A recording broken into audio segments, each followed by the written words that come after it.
Thanks for visiting the patient and the weather today. I'm meteorologist Al Peterlin.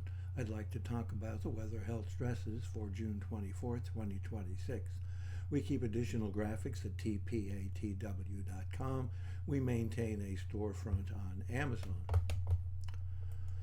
Looking at the surface map for Wednesday, we have high pressure down the eastern seaboard, but we have two significant fronts, one stretching all the way from Boise to Wichita and back up to actually Madison, Wisconsin.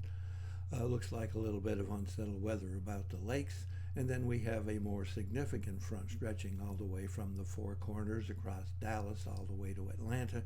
And it looks like unsettled weather from the Rockies to the plains, and of course still lingering in the south and also Florida. Looking at the vitality index for the 24th, you can see that we do have a center of interest in the northernmost portion of the Four Corners. We also have a lot of interest in the south and southeast. Looking at pressure change, we have falling pressure, especially about the western lakes, eastern Iowa, Illinois, Wisconsin, and the westernmost sections of Michigan, including the Upper Peninsula. We have rising pressure only along the eastern seaboard, and that is extreme coastal areas from North Carolina, picking up even coastal Massachusetts. Looking at temperature changes, although we're still talking about a lot of heat in the south and the west, you can see that at least for Wednesday there will be some falling temperatures in the Four Corners, and I think it's mostly associated with storm activity. You'll see we have a bubble of rising pressure here in the Central Plains. Looking at the dew point temperature, we have increasing dew point temperatures here through the Four Corners. When we look at vapor pressure, we can see that the vapor pressure moisture is increasing not only in the Four Corners, but also here in the Ohio Valley.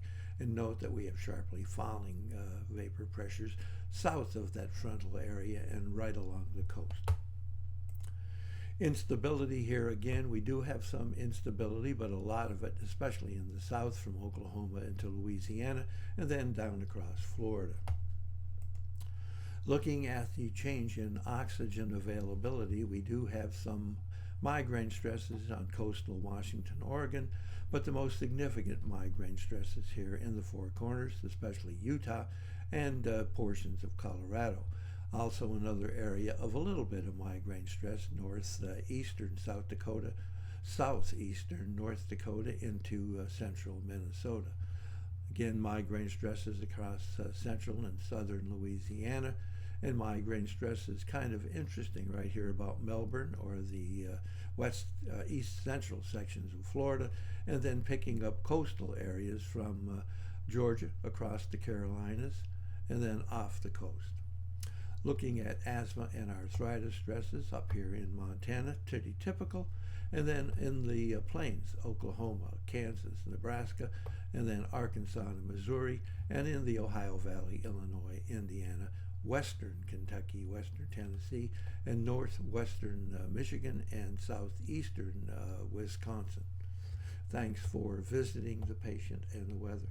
Your comments are appreciated, and if you hurt, tell us where you're located.